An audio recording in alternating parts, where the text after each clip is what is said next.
Hey guys, my name is Andreas from the YouTube channel BTC Business Consult. I have the great privilege and honor to be partnering with AmaZix in order to be the host for their new series of AMAs with the most exciting and upcoming ICOs that they're currently working with. If you're not sure what AmaZix does, they do community management for ICOs. So if that's something you're interested in, make sure you head over to the website, read about what AmaZix is as a company. The information will be in the description box down below. In this video, we're talking with Kevin from the upcoming ICO that AmaZix is working with called CoinMetro.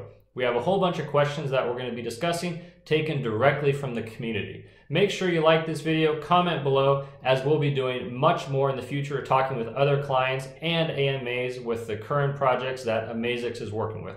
Thanks so much for watching. I hope you enjoy the video, and I look forward to seeing you next time on the next AMA video with AmaZix. Thanks for watching. Have a great day. Here we are with Kevin from CoinMetro. Kevin, thank you so much for taking some time to talk to us to do this AMA. Hope you're having a great day so far over in Mexico. How's everything going on your end? Busy. So I believe it's a good day. I can see the sun coming through the door. I've been here since before it came up. Yeah. But other than that, it's a good day. And thank you for having me. It's Sure. It's a pleasure. No problem. Glad to be able to partner with AmaZix in order to do this AMA to get some information out to the community. So without further ado, because I know you're a busy guy, we're going to jump right into some questions. So question number one from the community is, how and when will we submit the KYC form for the pre-sale? Sure. So the KYC module will be uploaded at some point between the end of this pre-token sale and the beginning of the main token sale. It's going to be a fully automated process. So we use a company called ID3 Global, who we've also used in the past at FXPig. They have a bunch of automated APIs that not only check for validity of documents, they also check nationwide databases in about 30 to 40 different countries where they can verify address information. They actually verify the passport or the ID card of the driver's license is legitimate. This whole process takes about 30 seconds to 2 minutes, depending on the country you're from.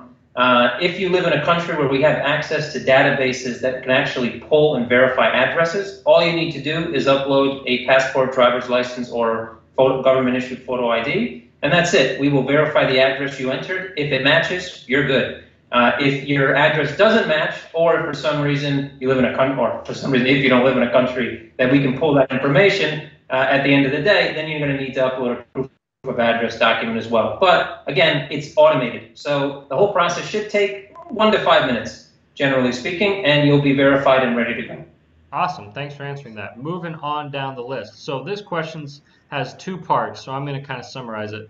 This part says, do we get bonuses for holding? If not, what's there to prevent a massive dump when it hits the exchange? And this question is referencing the white paper where it talks about holding coins will give you discounts using the platform.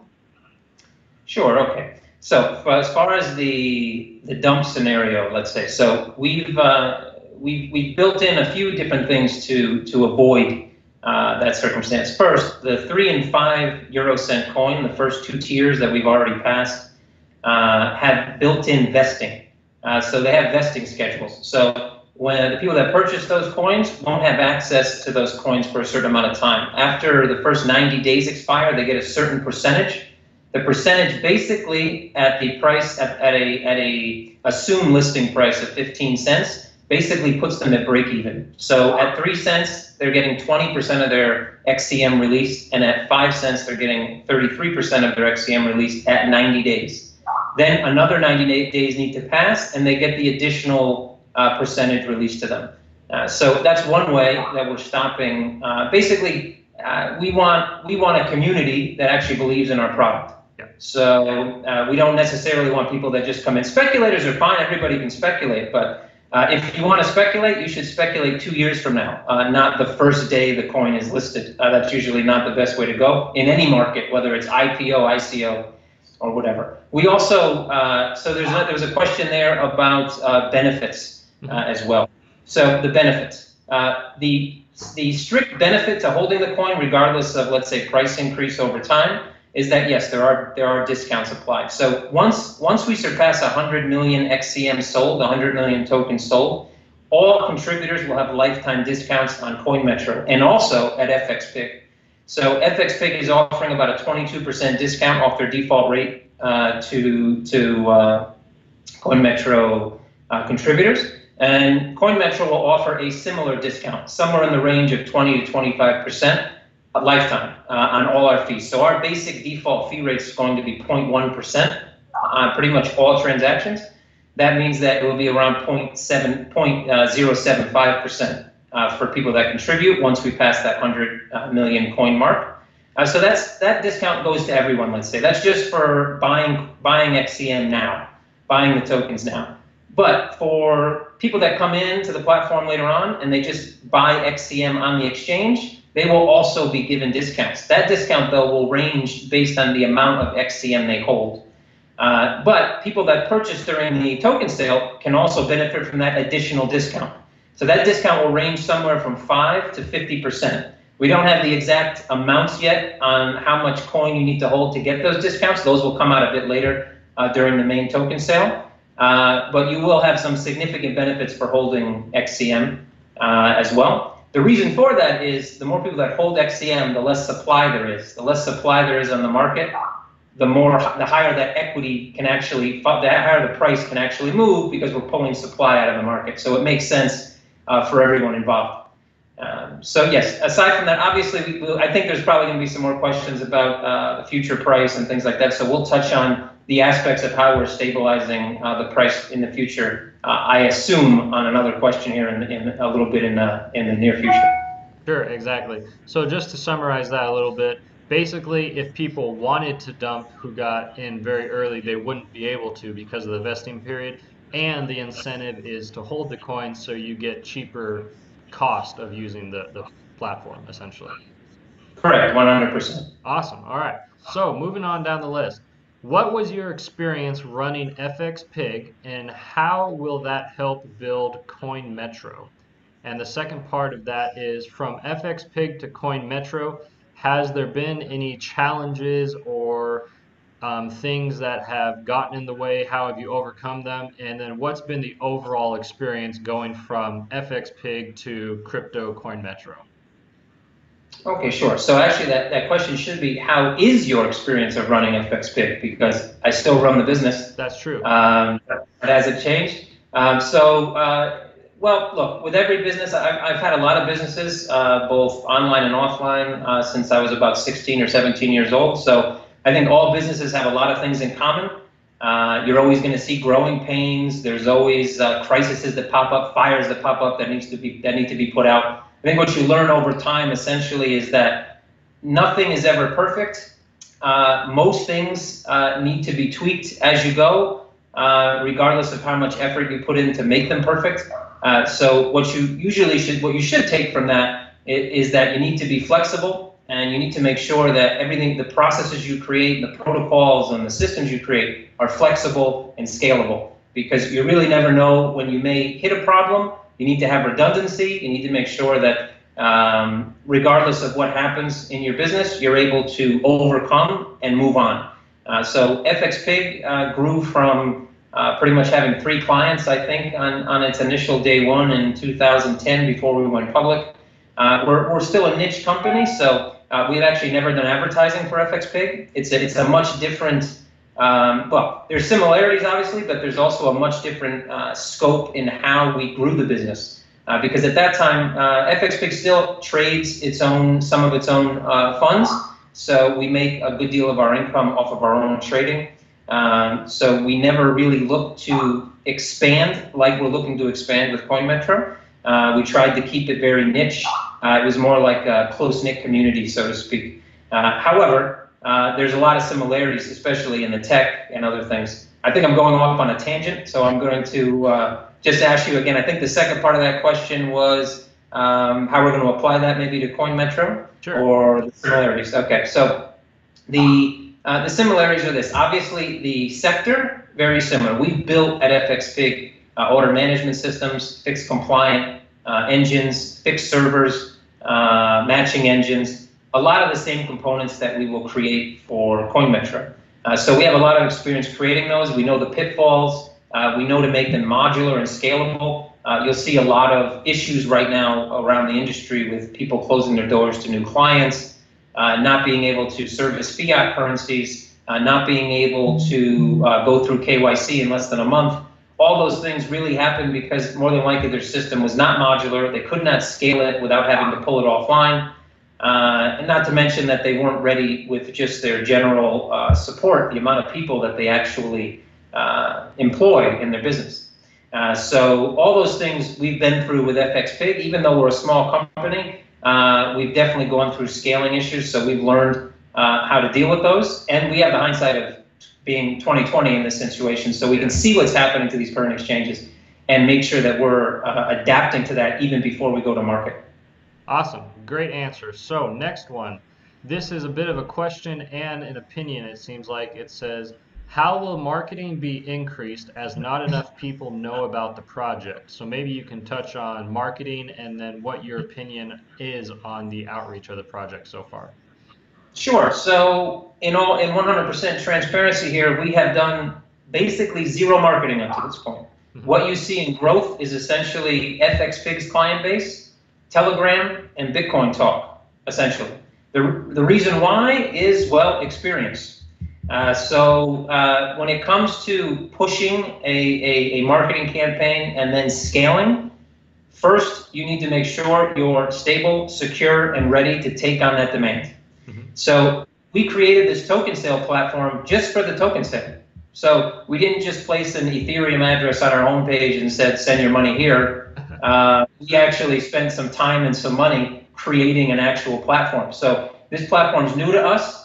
Obviously, we have talented developers, but that doesn't mean you don't need to test, stress test, beta test, and everything. So one of the reasons why we offered 3 and 5 cent coin and XCM to the community was that I think there's a misconception in the community that these type of prices don't usually exist. Well, they exist on pretty much every ICO. If you're a whale or a dolphin or a larger investor or a private individual, you get access to these type of prices pretty much on every single public ICO.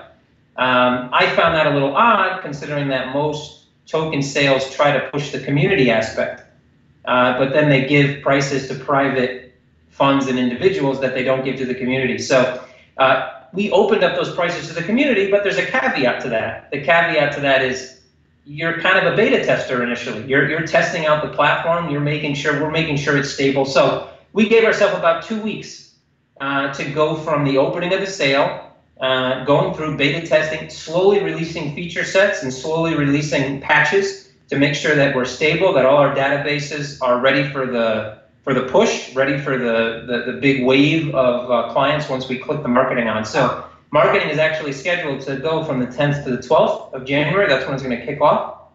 Once that happens, you will see a major increase in visibility of our project on Facebook, on Google, things like this, AMAs and interviews, articles that will be released to the press and things of that nature, as well as we will be going on tour. So we have a bit of an Asian and European tour where we'll be hitting conventions. I more than likely will be speaking at 1 or 2 of those events. So everything will start to commence shortly. But again, we in business, at least in my view, in business, if you try to be the hare rather than the tortoise, a lot of times you step on your feet and you fall. So making sure that everything is perfectly in line is very important to me. And if you do that, the money will follow. So the contributors will follow, the success will follow if you make sure that everything is as perfect as it can be before you actually launch. Sure, sounds good. Next one. This says, it seems like South Korea will expand KYC by requiring a linked bank account. Will this be part of your KYC process as well? Basically saying, will you at some point have to prove that you have a bank account linked to the name or address or anything like that? Well, obviously that specific legislation is South Korea. So that specific legislation is for exchanges that are based and regulated in South Korea. So that specific regulation would not apply to us in Estonia or the country of Georgia. However, regulation is expanding. One of our key basically ideas behind the project here is to be very progressive on regulation.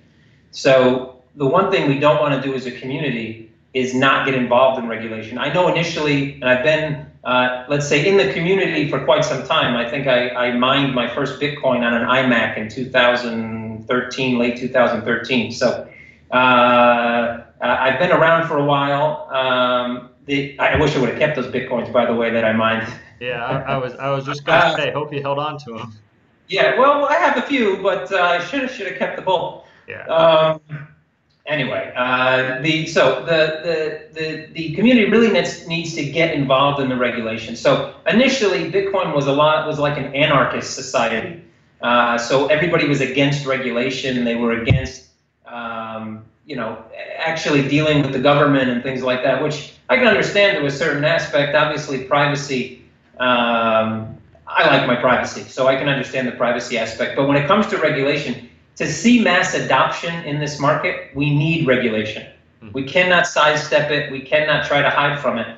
Any major exchange currently that isn't regulated, when regulation hits, is going to have a major issue, because I guarantee an audit, when it hits, will be, let's just call it a nightmare.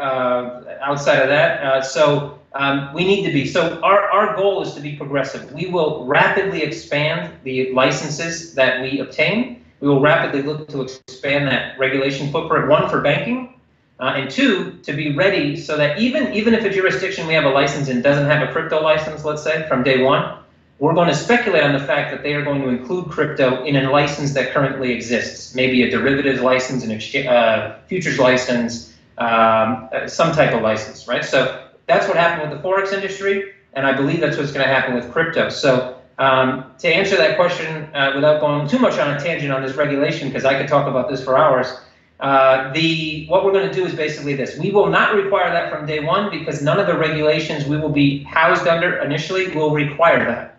However, as we expand, if we expand, let's say, and attain a license in South Korea, then if you're a South Korea resident, you will be required to link a bank account. At the moment, South Korea does not restrict its clients from trading on other exchanges, to my knowledge, outside of South Korea. And if the exchange is outside of South Korea, it would not require you to have a linked bank account, at least right now. Sure, that sounds good to me. Rolling along, this says, in terms of differentiating, why restrict to the main coins only? Why are you not going to have a segment for altcoins also? And I'm assuming that means on the platform. Maybe you can touch on that. Sure.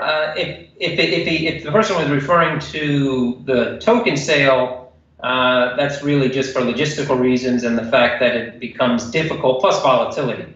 There's a lot of volatility in the normal coin and token market, say Bitcoin, say Ethereum, where we could receive contributions at a 900 euro per Ethereum, and tomorrow it's at 600, and obviously we take that hit initially. Altcoins can be more volatile. But for the token sale, obviously we stick to the top 5.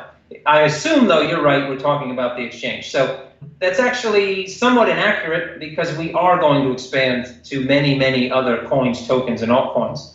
The way the rollout will work is this. So the beta rollout for the exchange is scheduled for the end of March, right around the time that our main token sale ends. We will have the top 5 guaranteed. Why is that? Well, we already have them built into the token sale platform. That token sale platform will basically morph into our wallet platform once we open the exchange. So that's a given. So sometime between day 1 and day 30, we will have the top 10 and then the top 20 coins or tokens by market cap from CoinMarketCap. So we will work. Now, the reason why there's not an exact date there is because of this. It's a beta launch. So usually when you launch a beta launch, you don't launch all feature sets, because obviously you want to test. And if you launch 35 feature sets into a platform on a beta, not a good idea, because to get to the actual production launch, it's going to take 3 to 5 times longer, because you're going to have too many bugs to track initially. And if you have one bug in one side, that bug could translate into bugs across other services. So you want to make sure that you condense as much as possible. So that's why 5 coins. But if our alpha launch is able to basically get rid of most of the bugs, or when I say bugs, I don't mean serious bugs. What I mean is a UI issue. Maybe you click on a button, it doesn't lead somewhere. Maybe you enter in 10 on the platform, and for some reason you're buying 0.1, etc. So those things, if we get through those in the alpha, which I suspect we'll get through most of them, then we may have the top 20 coins from day one. We may have time to, because before we list something, I want to be able to have the wallet ready. I want people to be able to deposit and withdraw on those tokens or altcoins as well. One, because if we list the coin, the people behind that coin or altcoin need to actually provide liquidity to the platform.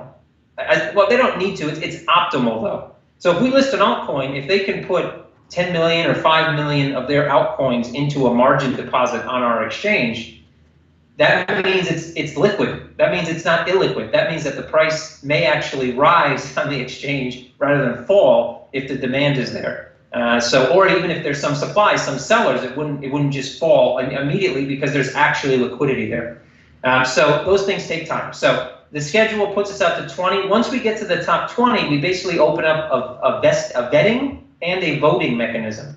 So people will be able to vote, and people will be able to come in and ask for their token or altcoin or coin to be listed, and we will vet these. So our exchange will basically have 3 tiers: tier 1, tier 2, tier 3. Right? So tier 1 will be a market cap of X minimum, and it has to be vetted, meaning that we're going to go through a process to make sure that there's stability. We're going to check volatility. We're going to check all other exchanges. We're going to check liquidity on the market. We're going to make sure that listing this coin is not going to be detrimental to the coin itself based on the liquidity in the market. Okay?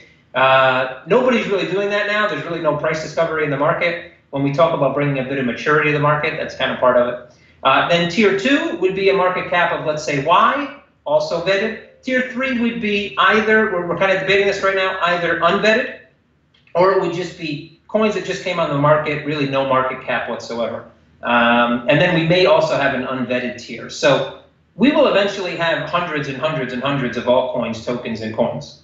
That's the goal. We also will have an ICO Express platform, which obviously every ICO that gets listed there, or anybody that uses the smart contract creation tool, whether they're tokenizing an ICO or an asset, it's going to get listed on the exchange. It may also get listed on the ETCF platform that we have. So these things will take time. You don't want to put 300 assets on a new exchange day one. Yeah. You don't. For liquidity reasons, every single one of those will crash. It just doesn't make sense, even for the actual coins themselves. Sure. I think that sounds very clear the way you explained it. So next question, this says, as a greedy investor, what's the value of the token you see post lockup period? And how will the burn rate as described in the white paper tie into that? Sure. So I knew this question would come. I'm surprised it came so late in the AMA. Okay. Look, I told you we like to follow regulation. We want to make sure that we're compliant in every jurisdiction we possibly can be. If I give you a price right now and speculate, that can put us into a gray area of being classified as a security. So I can't do that. What I can do is kind of skirt around a bit the issue, and I'll give you a few bullet points here, and then give you an example from somewhere else. Okay, so that's the best I can do. Even in private, if someone were to ask me, because I know I'm probably already getting private messages as I say this, I can't. Speculating is illegal, actually. I know a lot of ICOs do this, but a lot of ICOs do a lot of different things that they shouldn't be. And while they may not get hit for it now, if they actually do launch a business in the future, I as the owner or of that company would be nervous. Let's just put it that way. So here are my bullet points. So yes, we have a three or four pronged approach on how we're going to basically look to stabilize the XCM value over time. The first one of that is our token buyback program. So a lot of you are familiar with Binance. Binance has a token buyback program. I don't know the exact specifics, so I'm not going to comment on theirs, but there's a similarity there, I assume. So our token buyback program works as such. We take 20% net profits from FXPig as well as CoinMetro. And we package those profits into a reserve account every quarter. We will then monitor our market price, XCM's price, on our own exchange. And as we see that there is too much supply in the market, so there's a lot of sell pressure, we will begin to buy, basically put up pending buy orders into the market to stabilize the price so that the price doesn't, let's say, fall. Obviously, from day one, that reserve is not going to exist. We need a quarter to actually put some funds in that reserve. So this specific aspect won't be there day one, but by day 90, we should have something to throw into that reserve, right? But that's the first step. Then we have the key. I think this is key. This is key here that I don't think anybody else is doing right now. Maybe after we release this, somebody might start doing it, but we'll see. Maybe I should patent this idea before we mention it here. So here's how it works. Basically, all fees that are charged on CoinMetro will be charged in the underlying asset you're trading. So if you're trading Bitcoin, Ethereum, or Litecoin, your fee, that 0.1%, will be charged in Bitcoin, Litecoin, or Ethereum. However, CoinMetro does not accept anything but XCM for its fees. We have to be paid in XCM. You don't have to worry about that, however, because in parallel, as soon as that fee is charged in Bitcoin, let's say, for example, it gets pushed to the exchange as a buy order for XCM. So if that fee of 0.1% Bitcoin, let's say, was 0.00025 Bitcoin, that 0.00025 Bitcoin gets pushed to the exchange as a buy order for XCM, a market order. It buys XCM, and then we get paid in XCM, and we burn a percentage of that fee. So depending on the size of the fee, we will burn anywhere from 0.25 all the way up to I believe 33 or 50%. I actually have to check my own white paper on that one because I've thrown around a lot of numbers, but it's one of those numbers. I apologize. I think it's 33%. I could be wrong, but whatever it says in white paper, that's the number. So we will burn that number. So every single transaction that happens on CoinMetro's platform will increase the demand for XCM on our exchange. So if you let that rattle around your head in a bit, as the usage of the platform accelerates, the demand accelerates, and the supply dwindles as we burn percentages of those fees. So basic market mechanics tells you this: when supply is dwindling and demand is rising, there's only one thing that can possibly happen: the price rises. If you look at Binance, and I'm just going to give this example. Now, I don't have coins in Binance. I never used Binance. I know who Binance is. I've read up on them. I've seen their website. I've messed around with it a little bit, but I'm not a client of theirs. Nor would I even consider ourselves that much of a competitor because we have so much of a multifaceted approach here. Obviously, they have an exchange. We have an exchange. In that aspect, we're similar. Competition's great though, so no bad blood for Binance. But Binance did release their token. They have a token buyback. They do have a burn schedule. And there you can look at their token price, where it started, where it is now. And then add in the fact that we have a multifaceted approach with investment angles, with ETCFs to provide liquidity to the ERC20 market. Add those things into perspective and think about how much more of a push to the price that may induce, and you can get an idea of where we suspect the price of this token will probably be in the months and years ahead. Sure, I think that covers it very well. Here's a quick question: will there be an airdrop of tokens? So we didn't plan an airdrop, but I do think sometime between now and the end of the main token sale, what we're going to do is organize some shared airdrops. And I'll give you a little, so this might not be that short of a question. I'll give you the short version here. Our ETCF, it's a very important piece of the platform. To me, it may be the most important piece for several aspects.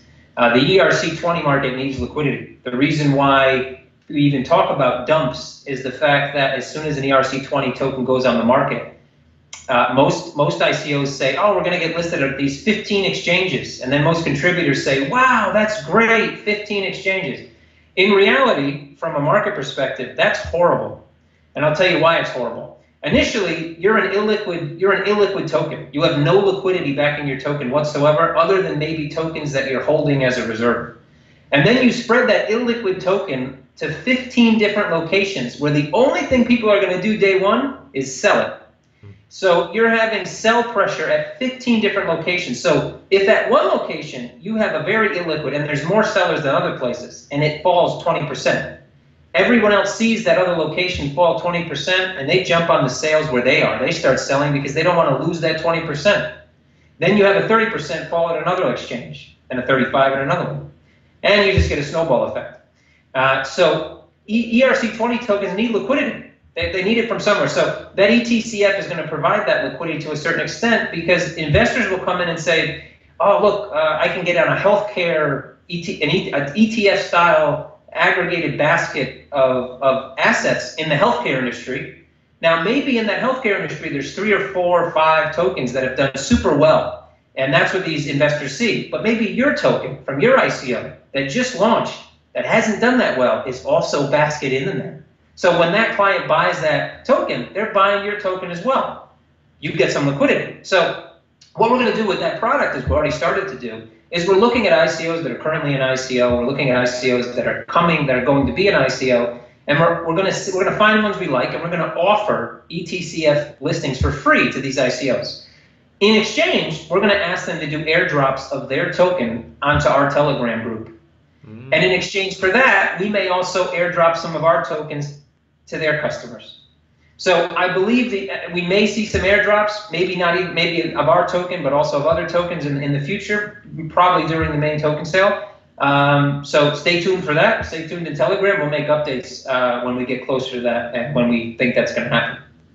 Sure, that sounds good. So yeah, that was a longer question than I thought, but an excellent answer, and that's a really great point that you come up. So the next question, going back to how you mentioned further down the road, people being able to vote on tokens, this basically says, are you worried about pump and dump groups coming in and voting in a certain token and then pumping it and dumping it on the platform? And do you have a strategy to prevent this from happening? Well, it's, again, with illiquid assets, it can be difficult. One, you can't manipulate the market. That's just, well, I should rephrase that. You can very easily manipulate the market, but as a transparent exchange, we will not manipulate the market in any way. However, yes, there are ways we can. One, we're going to vet every single token that we allow to be released on our platform. So if a token comes to us and they're brand new and they haven't listed with us through our ICO Express, because at that point we would have vetted the team and everything else involved in that ICO, so we'd have a better idea of who we were dealing with, we will vet that token. So going through the vetting process, we will check the team, we will check the market cap, we will check trading on other exchanges. If it's not listed on other exchanges, we will ask about the token economics of that token. How many tokens they have released, what their market cap currently is or what it will be. We will get all the details we need to do an analysis of that token. If there are red flags that we feel mean, for instance, a red flag to me, just as an example, would be someone that created a token, they went through an ICO, the ICO was not that successful, they want to put the token on our exchange, they want to provide no liquidity to that token, and at the same time, they want to make sure that they have the ability to trade their own token. That would be a red flag. That's an easy one to spot, but just to give you an example, that would be a red flag. So the vetting process will help immensely. We will also monitor our exchange. So just like, let's say, the NASDAQ or the FTSE or the DAX or any major world market has what they call circuit breakers that they can switch on and off when they see suspicious activity, we will do the same thing. If we see activity coming from 3 IP addresses in Russia, China, and wherever else, that we have that might be blacklisted on certain IP lists around the internet, then we may choose to halt trading on that token until we can figure out. Now, those are extreme measures. Those we wouldn't take lightly. This is not something we would do. Obviously, we want tokens to gain in value. That's great for our exchange. That means more volume. That means more fees for us. We're a business. Obviously, we want to make money. But we also don't want notorious things happening in our exchange. So there's no way to prevent against this 100%. It's kind of like saying, I'll give you a Forex example. I know I'm a little long-winded. I apologize for that, but I like to answer things thoroughly. So the SMB event, which was the National Bank of Switzerland, January 15th, 2015, and I'll tell you why I remember that date in a second. The Swiss National Bank pulled the peg from the euro. The Swiss was pegged to 120 at the euro. They pulled it. That caused the Swiss franc to basically gain, I don't remember the exact percentage. It was huge, 80, 90, 100, I don't know. It was the Swiss franc to the dollar went down to like 20 cents on some exchanges. If you had the smallest position you can possibly imagine on a trade, on any Swiss franc pair, you lost and you went negative by hundreds and hundreds of thousands of dollars, euros, whatever. So those type of things. Now, this is a mature market we're talking about. The Forex market is 1978 is when I think is the exact date when the initial Forex market actually went to a non-fixed rate. Before that, all currencies were fixed on a daily rate at 5 p.m. New York time. 1978, that changed. We started to do fluctuating rates. So it's a pretty mature market. It's 40 plus years old. Well, I think it's 40 years old this year, actually. Yeah. So that's a mature marketplace, and we still couldn't stop that from happening. You had brokers go out of business 3 days after that because of that SMB event.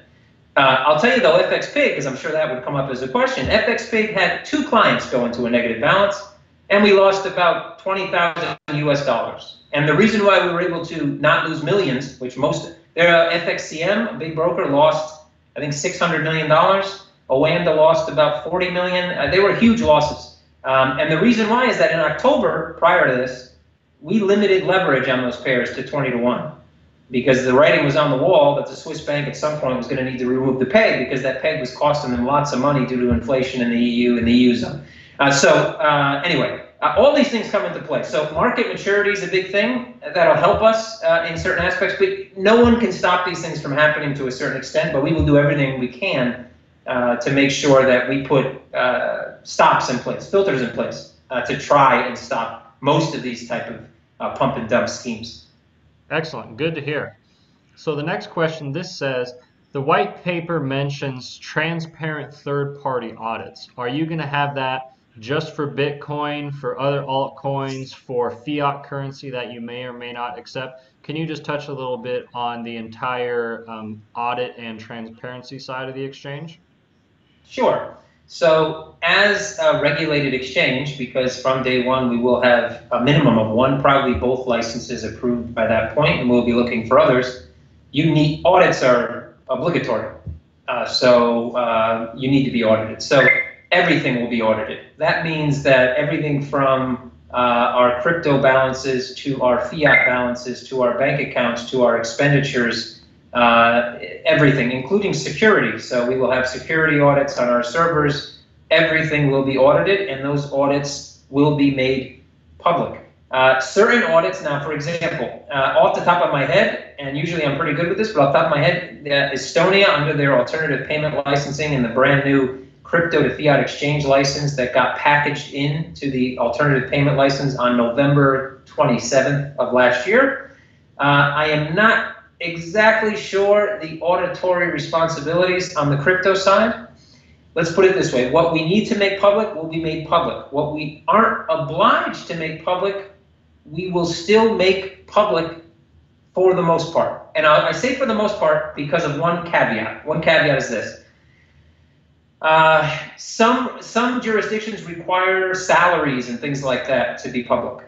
I have no problem publishing my salary. Today, it's 0. So there you go, public, 0. That will change, obviously, but right now it's 0, so there you go.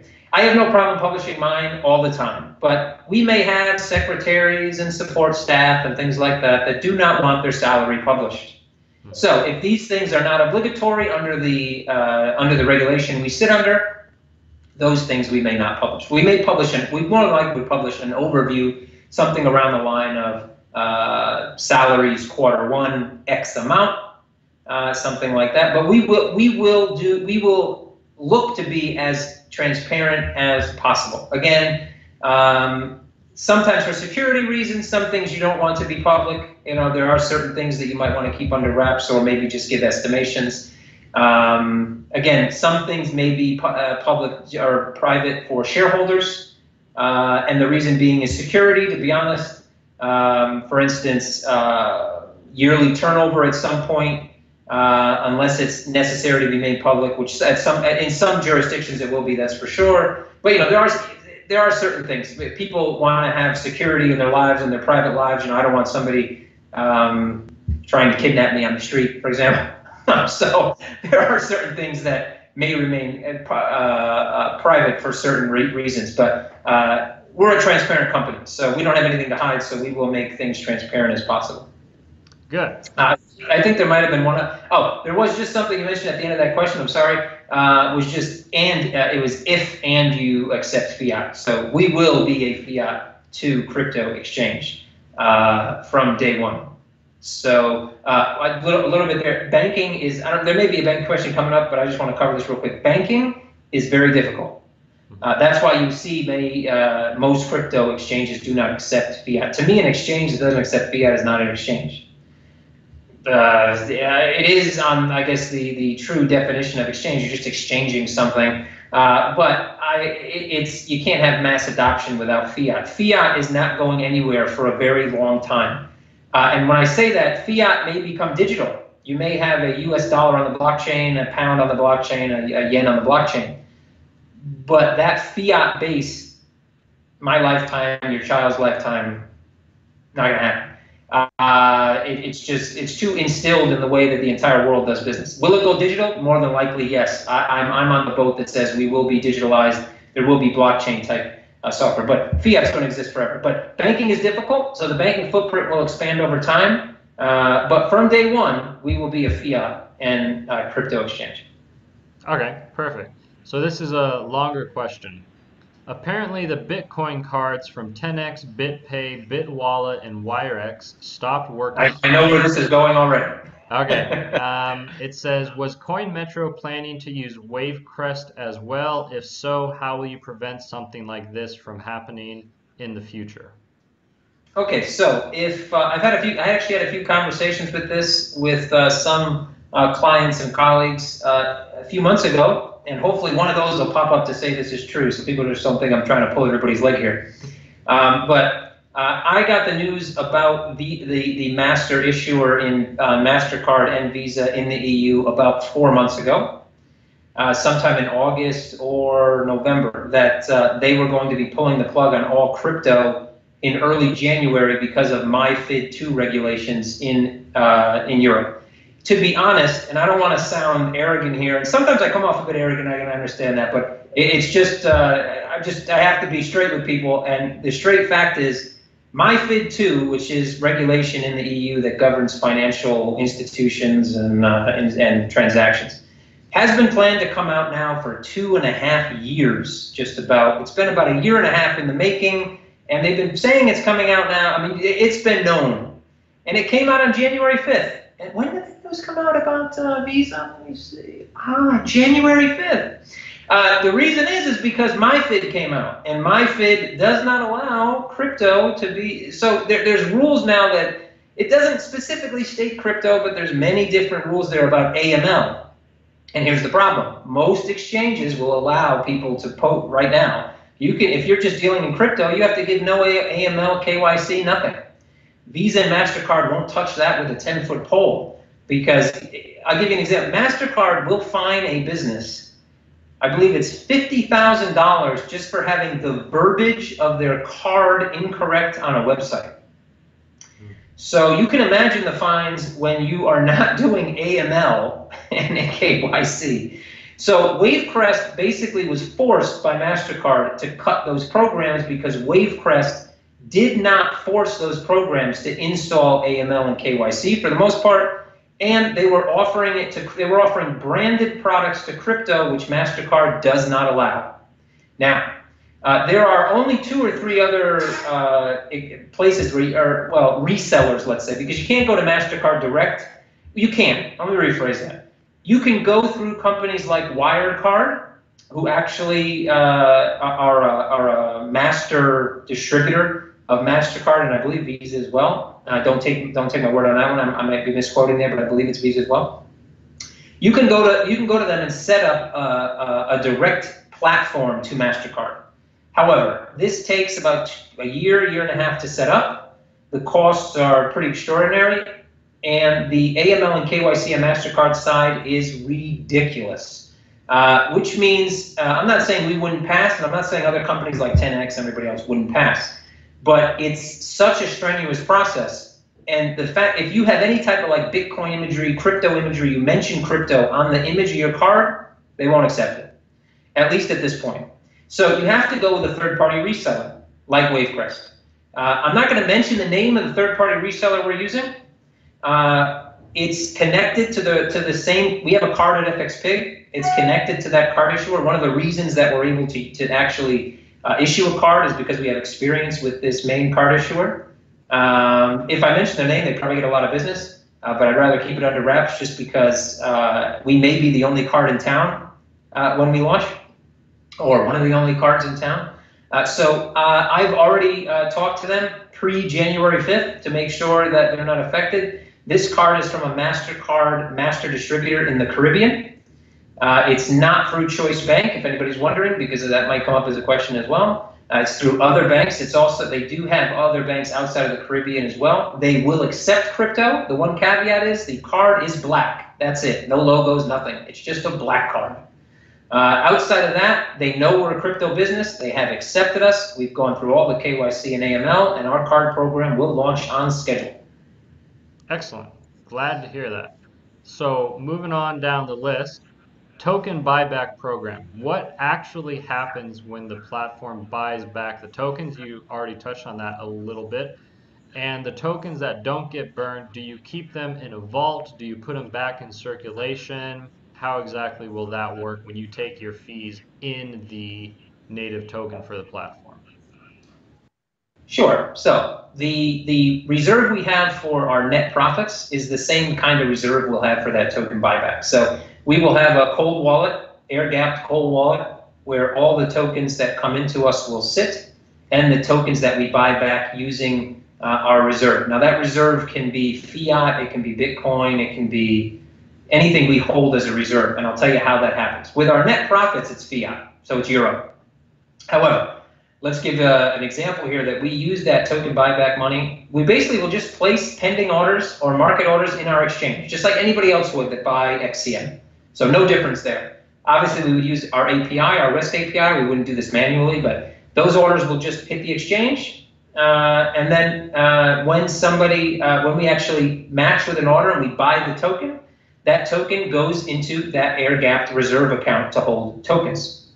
If at some point we need to sell those tokens to stabilize again the market, because let's say we get to a point where the demand is high enough where all our fees that are coming through, the tens and thousands of transactions that are happening every day, there's not enough token on the exchange to facilitate those exchanges for those fees. Then we take the tokens that we've bought and we influx them back into the exchange, okay, and then those get bought with Bitcoin, Ethereum, whatever, and then we put that Ethereum, Bitcoin, whatever people are buying those tokens with, back into the reserve.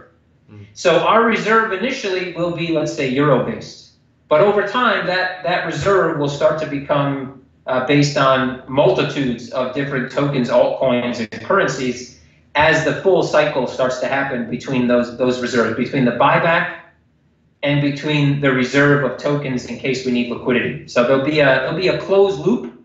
Think of it as the Apple to the Android system base. This is the Apple system happening here. It's just a closed loop back and forth between those reserves. Okay, so this next one is worded a little bit strange, so work with me a little bit. Will the native token be mandatory in using the CoinMetro platform for adoption? Do we have to first deposit fiat, then buy the coins, and then use the platform? Or can we deposit Bitcoin, buy the coins, and then use the platform? It's a little confusing. I think I get it. I think I got the question. So you don't need to buy XCM to use the platform because the fees that you're charged will be converted automatically to XCM. However, you can buy XCM with fiat, altcoins, whatever you want to buy it with. On the exchange, we will have multiple crosses. Not every altcoin, because obviously we're not going to list a very extremely volatile altcoin against our own token, because it wouldn't really behoove us to do that. However, there will be multiple options. So every option that exists, fiat, your top coins, your top tokens, you'll be able to buy XCM with those on the exchange and then hold XCM to get the discounts that come from holding XCM. At that point, if you're holding XCM, then every single time you actually make a fee transaction, rather than hitting the exchange, we just pull the XCM from your account. You can have an option, actually. We will give you the option. So there'll be a button to tick. Do you want to pay fees from your balance, or do you want to pay fees from the exchange? If you're holding the balance and you'd rather pay there, then it'll just come right out of your account. It won't go to the exchange, vice versa. You can choose, you can pick or choose. But so you don't have to buy XCM to partake on the exchange to use it, but you should hold it because it'll give you discounts on your fees. Okay, sure. Thanks for clarifying that. Appreciate it. So this is a good question, and it's a little long-winded as well. Since you'll be putting an effort in keeping fees low, are you worried that people will flock to the platform just for cashing out? So for example, people who have never deposited or used the platform will just put a whole bunch of Bitcoin, convert to Euro, and then pull the Euro off of the exchange into their bank account.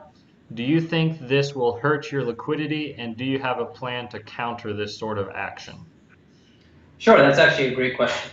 There will be like circuit breakers involved in this as well. So for example, you'll have an aggregate volume of how much you've traded. So if you deposit, let's say 10 Bitcoin and immediately try to withdraw it, you would not be able to. You would have to trade a certain amount based on the deposit amount. So if you influx 10 Bitcoin onto the exchange, you will be required to trade X% of that Bitcoin or X times that Bitcoin in margin trading before you're actually available to pull it to fiat. You can exchange it to other tokens based on, we will basically have a running, this is something we learned from FX Pig. So margin management is key in FX as well. So let's say, for example, in the FX industry, we have 15, 16, 17 different liquidity providers where we need to hold margin or credit. We have an aggregation system where orders are sent to those different liquidity providers. We need to make sure, however, that we don't get overloaded with orders at one specific liquidity provider, or we get margin calls, and then we lose money. So we have a system in place there that basically checks every 2 seconds every single trade that's open at every single liquidity provider, checks the margin, makes sure that we're stable, and if one starts to go outside of certain parameters, it then transfers trades to different liquidity providers. And that same type of system will work here. So we will constantly monitor what we have available in certain tokens. So in situations like this, if someone tries to move to a different token and then withdraw, there will be a warning message previously that says that they haven't yet meet their minimum trade amount, and that if they do exchange to that specific token, they would only be able to withdraw X amount of that token. So yes, we will have something in place and those rule sets, because basically this all boils down, and I talk about this a lot with other things, to protocols. A lot of exchanges a lot of businesses run into problems because they don't follow basic protocols.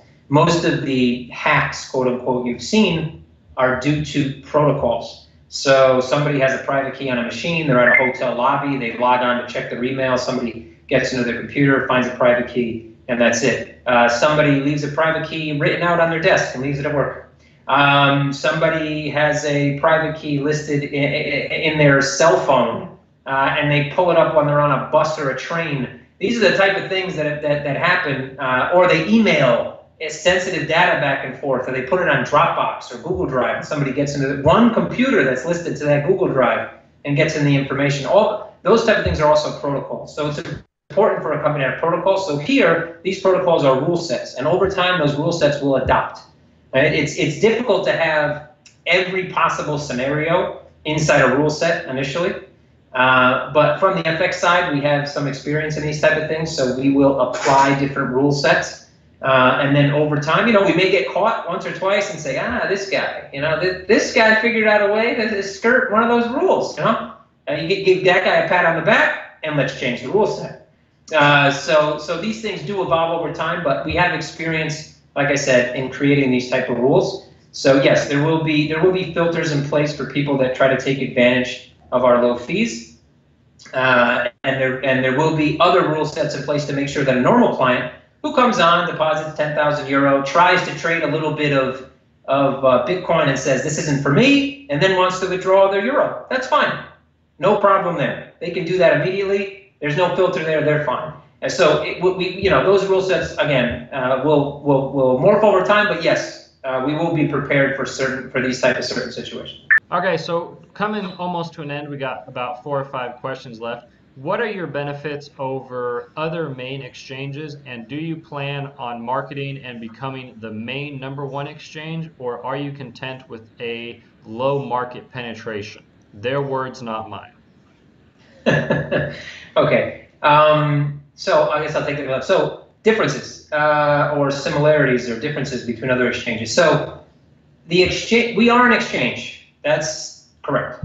However, we're much more than just an exchange. So I don't believe currently on the market there's actually a multifaceted financial platform that deals with as many different financial products that we are planning to deal with. So in that aspect, I don't know. I think that differentiates us immediately. I think it allows us to get into so many other people's screens, so to speak. I think it amplifies so much.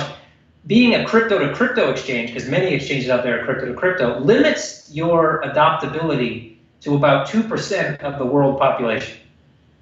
That's the estimate right now of how many people know what crypto is. Now that's probably high. That's high to how many people actually use an exchange. That might be way less than 1%. But just to give the benefit of the doubt, let's say that 2% is accurate. Now, if you add in ETF style investments, money manager investment, asset manager investments, that increases your scope to about 20 to 30% of the global population know what a asset manager is, or know what some type of ETCF, mutual fund, some type of investable securities. So right there, I think it changes the game a bit. We know that futures has changed the game a bit. Before futures came out, we had ETNs. Those are electronically traded notes.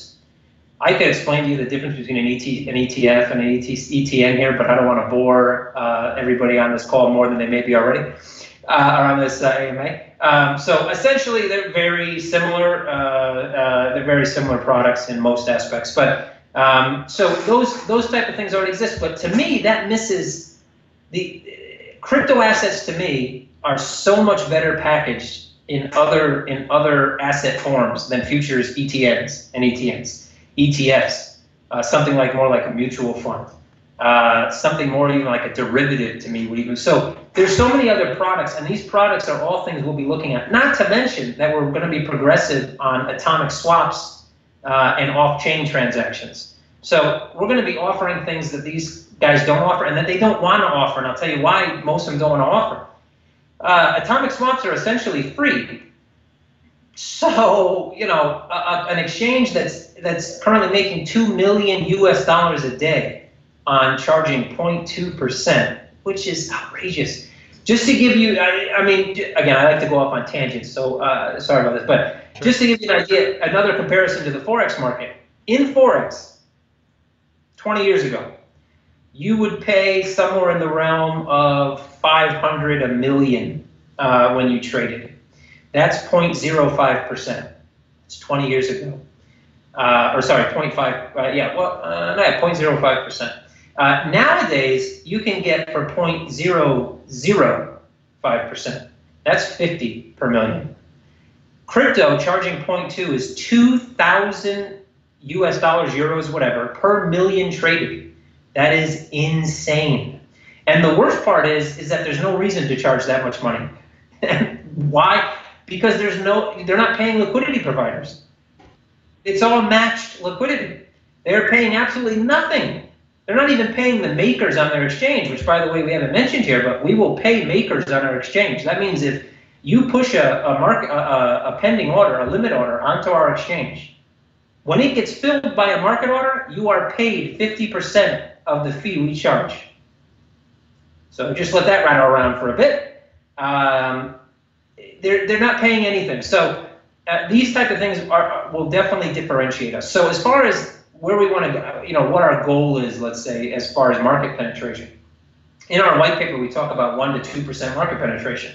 The reason we talk about that is because I believe, and I don't want to misquote myself here, but I believe that comes out to about 200 to 250,000 euro a day in profit. Even at that level, you're already a pretty robust business in this space. That puts you probably top 20 exchanges, because the top 3 actually do the bulk. That doesn't mean we're not going to push to have more market penetration. That doesn't mean we're not going to spend money on marketing and outreach. And that doesn't mean we're not going to expand our service list to include all types of other services over time that will expand our adoption rate and our reach.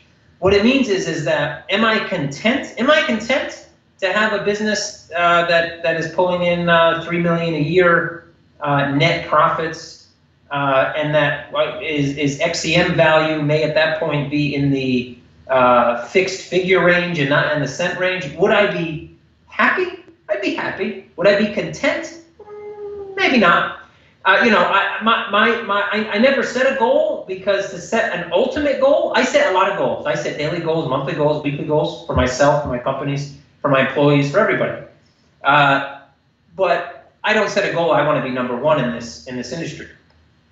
No, that's not really a goal of mine. But expanding the business and making sure that we do the best we can to make sure that we penetrate we get the most amount of market penetration we possibly can, and expand our services so that we truly are the one-stop financial shop. Again, our fees are going to turn out to be much lower than everywhere else. So a Bitfinex or another type exchange may make more money than us, but we may do a lot more volume because we're starting out at 0.1. Over time, that's probably going to change. So 0.1 to me is still expensive. But I have to be honest with you, I'm a transparent guy. So from a commercial standpoint, we could go lower day one. We could. But from a commercial standpoint, I want to see a little bit of rapid growth here. And to have that rapid growth, we can't go so far outshot of the market. The market right now is 0.2 on average. 0.1, which I believe Binance may charge as well, is a gift right now. It's a gift. So we're going to match what they charge, but over time, it's going to go lower. So again, the Amazon type pricing schematic. What we want to do is we want to grow to the point where we can offer you the cheapest price possible and still be a profitable business with a monster market share. That's the goal. Excellent. Sounds good. Next question reads, will the token supply fund decrease in size together with the token burn, or will it grow relatively bigger since it stays at the same amount of tokens while the overall supply decreases? That didn't make any sense to me. I get where they're going. I think I get the question. So, sure. I'll give you a little quick math here, quick grammar school arithmetic. So we have a token reserve of 100 million coins. Set in our white paper. So those 100 million coins are our reserve, yes. However, that reserve is, like I said, is going to be in a closed loop. So that reserve, when we need to sell those coins on the market for whatever reason, for liquidity reasons, will then basically those funds we sell them for will go into our fiat or our token buyback reserve. So yes, that token reserve can fall, because if we have to push 20 million to the exchange in order to push up liquidity for whatever reason, then we only have 80 million. But those funds that get brought to us by actually selling those tokens go into our token buyback reserve in either fiat or Bitcoin or whatever. So the value between the two should relatively stay the same. What happens is the influx, so the fees we charge, the fees that get paid to us in XCM, that is where the burn comes from. So we burn part of those fees. So if we're supposed to be paid, let's say 10 XCM and we burn 30%, that means we get 7 XCM, but that's still going to increase the overall reserve. So it's still the reserve will always increase, even though the overall supply is decreasing. So at a point, that reserve will could become 51% owner of all XCM. At that point, we would probably institute a mandatory burn of all those tokens, a portion of all those tokens, because we never want to get to a point where we own 51%. That's not in the white paper. To be honest, this is a pretty good question. I applaud the person that sent this out. Somebody put their thinking cap on today. So yeah, we never want to get to that point. So there would be a mandatory burn at that point to reduce the overall amount that we have, and that would more than likely push coin value quite high, or XCM value quite high. Sure. This next question reads, Can you elaborate a bit more on stabilizing the market in terms of when no one is selling the CoinMetro tokens? Are you going to go in there and sell yours? If no one's buying, are you going to buy them? Just how exactly, in a brief overview, is the overall market stabilization going to work? Sure. So basically, the end of that question was exactly how it works in kind of layman terms. Essentially, the reserves are there. We will monitor the XCM price. Obviously, initially, like I said, the reserve will be empty on day one. So day one would kind of be the best time to actually have it in place. Obviously, when a token, again, ERC20 tokens, illiquid by nature. That's how they're designed. When it initially gets listed, it probably will fall a bit. That's how markets work, because most of the people that come onto the market initially are going to be on the supply side. They're going to want to sell. Those are going to be the guys that bought in at 7, 9, 11 cents, 12 cents, whatever, 13 cents, and are just looking for a quick profit. Or whatever, they put money in that they should have used for their mortgage payment. Sometimes people do things they shouldn't do with their money, and those type of people may need to jump on the exchange to sell their coin. So initially, you would see the price fall. But let's say a situation like that 6 months down the line, where we see that there's a lot of sell pressure for whatever reason. Let's say the coin is now trading at 80 cents, just to give an example. And a lot of people that bought in at 3 and 5 cents are now like, oh man, I want to get rid of half of this because I want to see a quick profit. Okay? So we start to see a little supply hit the market. And we say, well, you know what? We look at our charts, we do some technical analysis, we do some liquidity analysis, and we see that there seems to be a lot of support, or there's going to be a lot of support around the 50-cent area because there's a lot of pending buy orders at that area. So we're going to go ahead and support that area as well. So we push in a pending order or pending orders around that 50-cent mark, 60-cent mark, wherever we see that there's already a base of pending orders from our clients. And we stabilize the price around that level. Once the supply eats up the demand and demand continues, then the price rises again. Basic market mechanics. So think of it for people that, I know I talk about this because I've been in this business for a long time, so supply and demand kind of comes natural to me, but I'll give you a very simple idea what supply and demand is, just for people that are listening. So you go to the store and you want to buy some apples. You're an apple lover. So you go to the local market and you say, hey Joe, I want 40,000 apples. I'm hungry. And Joe says, I got 33,000 apples for you. And some guy in the street goes, well, wait a minute, I can get you 7,000 apples. So the guy in the street, though, to get those 7,000 apples, because he knows you want them, isn't going to charge you the 30 cents per apple that Joe charges. He's going to charge you 38. And you really want those apples. So you throw out a market order. A market order basically means, give me 40,000 apples, and I don't care how much they cost. So you eat up those 40,000 apples, but you don't pay 30 cents. You pay the aggregate of the 30 and the 38. That's essentially how supply and demand works. So if there's no, if you're trying to sell, if Joe said, I want to sell 500,000 apples, and you say, I only want 40, well, you're only going to buy 40. He's still trying to sell 460,000. That means that as new people walk into that market and go, I want some apples, I want some apples, I want some apples, well, that apple price stays like this. As soon as people break through, though, now they bought those 500,000 apples, and now they want to buy 500,001, that price is going to rise. Why? Well, because Joe now knows that people still want those apples, so the price rises. So that's the general idea behind supply and demand. The market works exactly the same way. So again, I'll repeat what I just said, just so everybody can now get that into context. So price is at 80 cents. Price starts to fall because a lot of people come in, they want to sell at 80 cents. We look at our exchange and we see that a lot of our clients have pending buy orders at 60 cents. So we know that once that 80 cents hits here, it's going to have to eat those 60-cent orders before it can fall further, right? It has to eat that demand before the supply can fall over. So we just pad that demand. So the supply keeps hitting until the supply stops. All that selling stops. And there's still some demand here, there's still people buying, we're still buying at that 60-cent level. What happens at that point is the price starts to rise again. So that's how we will support. And on the other side, same thing, same caveat, just backwards. If we see that there's a lot of buy orders and no sellers, then we will go in and find a place where some sellers sat before or where they currently sit, and we will add in additional sell orders for those buyers so that there's liquidity in the market.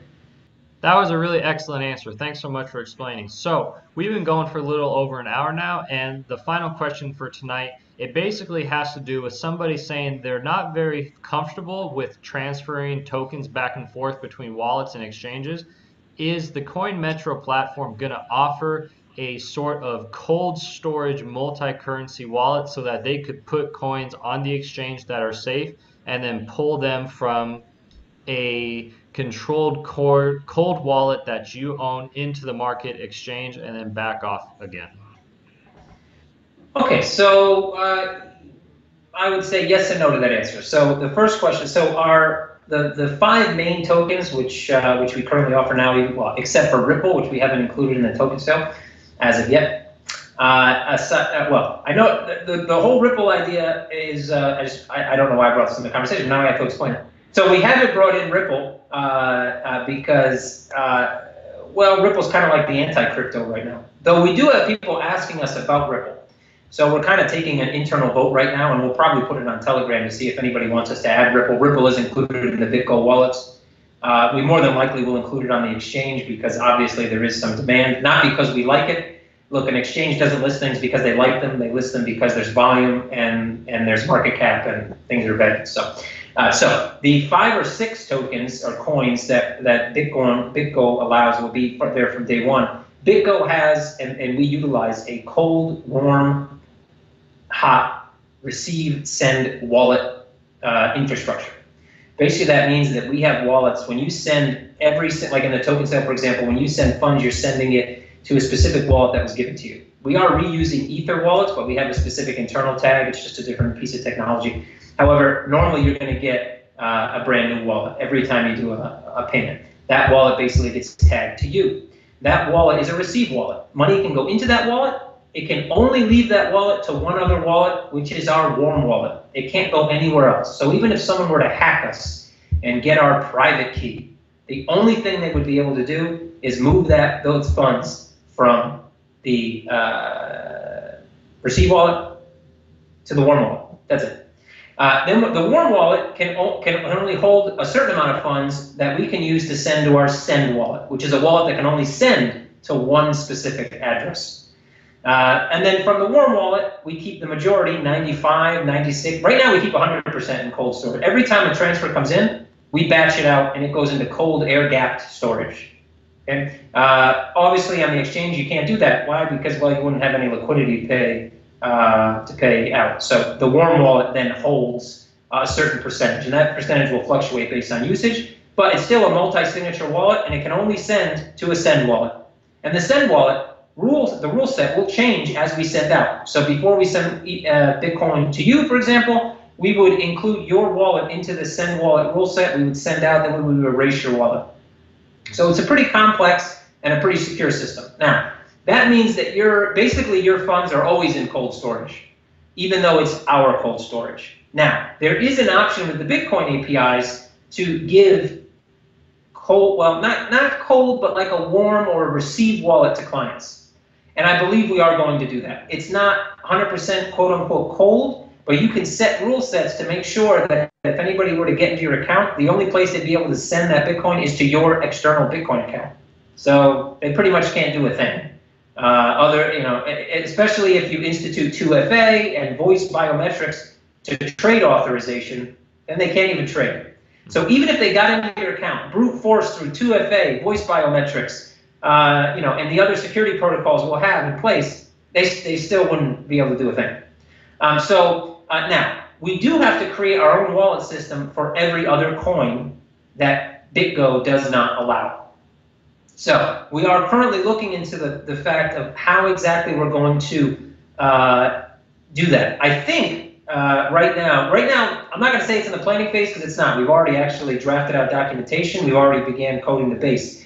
Right now, our main team is actually focusing on the exchange, and the team that's actually doing the token sale, along with an external team, well, internal to us, but an external team from that team, will be focusing on converting that, actually this week, converting the code on a secondary server to the main wallet code.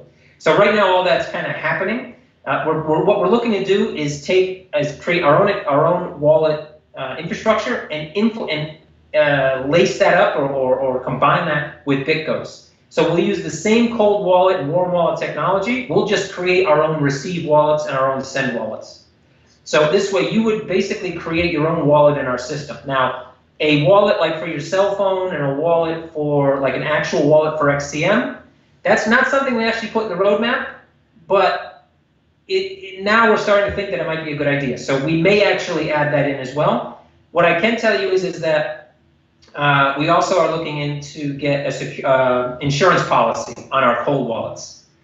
So I can't guarantee that at this point. I can't guarantee we'll get the insurance. Obviously, we have to get underwritten. But if that does come to fruition, you're basically holding your Bitcoin or Litecoin or XCM or whatever inside our system would mean that 90 some odd percent, 95, 96, 97% of your funds would always be in cold gap storage. The other percent would be in a warm wallet that can only send to one specific wallet that can only send to a specific rule set of wallets.